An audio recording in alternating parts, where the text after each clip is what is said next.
आज हामी 40 रोपनी ल्यान्ड बिक्रीमा आएको छ। यो ल्यान्ड सम्बन्धी केही जानकारी दिने प्रयास गर्नेछौँ र सिधा जग्गा धनीको सम्पर्क नम्बर पनि राख्नेछौँ। नमस्कार हजुर सम्पूर्णमा। यतिखेर जर्सिङ पौवामा छौँ। जर्सिङ पौवाबाट तल देखिने यो हाइड्रो स्टेसन, त्यो ठाउँमा जाने बाटो चाहिँ यो छ। बाटोभन्दा माथि बाटो कात्तिके पुग्छौँ। यो जर्सिङ पौवा चोकबाट आउने बाटो। जर्सिङ पौवा चोकबाट पनि हामी कात्तिके तर्फ जाँदा चाहिँ माथिको बाटो प्रयोग गर्छौँ भने बजिनी हाइड्रो पावर लगायतका तल्लो भेकहरूमा जानको लागि चाहिँ हामी यो बाटो प्रयोग गर्छौँ। साथीहरू, तपाईँहरू यतिखेर मानेडाँडा आइपुगिसक्नु भएको छ। यो मानेडाँडाबाट यता दार्जिलिङतिर जाने बाटो छ। मानेडाँडामा आइपुगिसकेपछि हामी 2 मिनट तल झर्ने बित्तिकै हाम्रो 40 रोपनी जग्गा भएको ठाउँमा पुग्नेछौँ। अगाडिबाट है त 40 रोपनीको प्लटमा आइपुगिसकेका छौँ। एकदम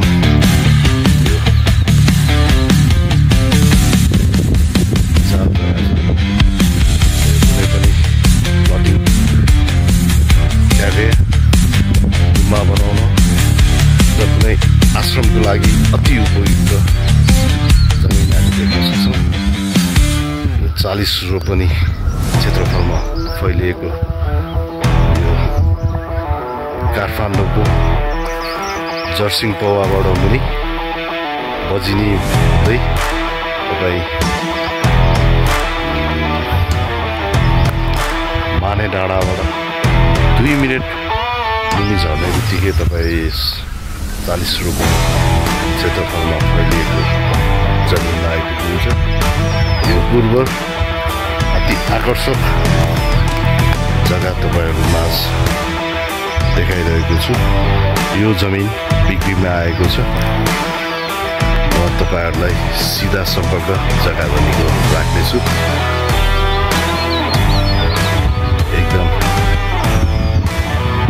चट्ट मिलेको, एकदम हरियो पर्यावरण, एकदम भविष्य पोल्केको, हिमाल देखिने, पानीको चाहिँ यही स्रोत भएको एकदम मजाको जमिन तपाईँहरूलाई देखाइरहेको छु। यो जमिनको बनिरहेको दृश्यहरू तपाईँहरूलाई कैद गर्न देखाउन खोजिरहेको छु। फार्मिङ चलिरहेको छ।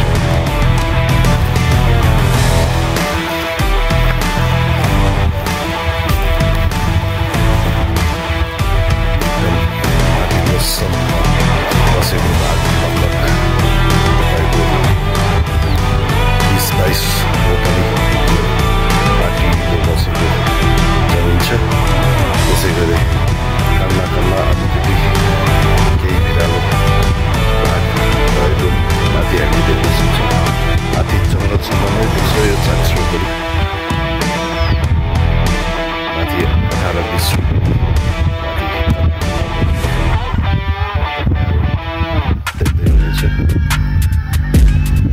साह्रै राम्रो, साह्रै पर्यावरण भएर एकदम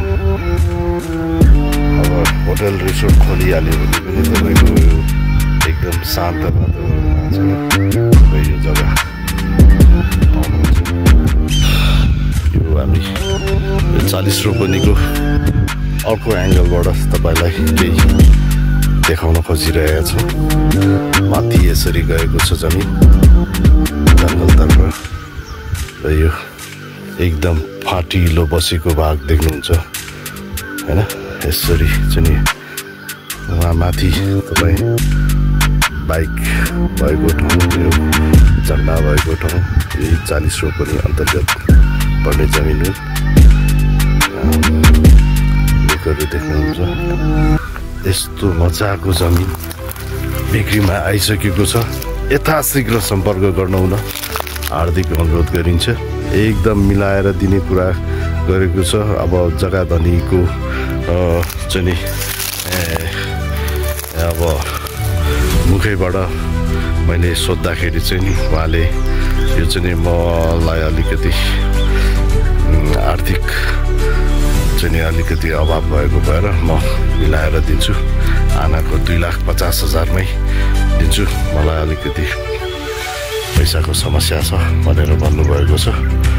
तपाईँहरू डाइरेक्ट जग्गा धनीसँग सम्पर्क गरेर यो जमिनलाई तपाईँ आफ्नो नाममा ल्याउन सक्नुहुन्छ।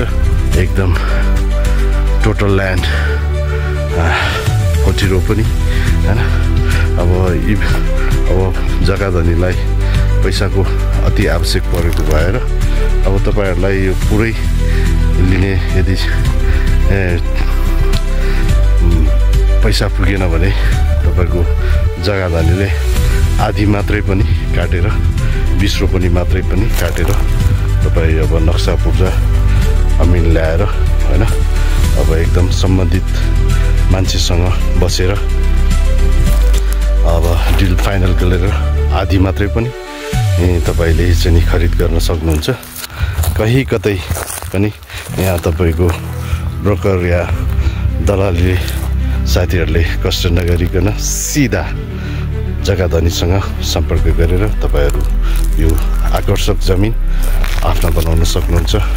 रामकुमार तामाङ च्यानललाई लाइक, कमेन्ट तथा सब्सक्राइब गरी सहयोग गरिदिनु हुन सम्पूर्ण साथीहरूमा अनुरोध गर्दछु। धन्यवाद।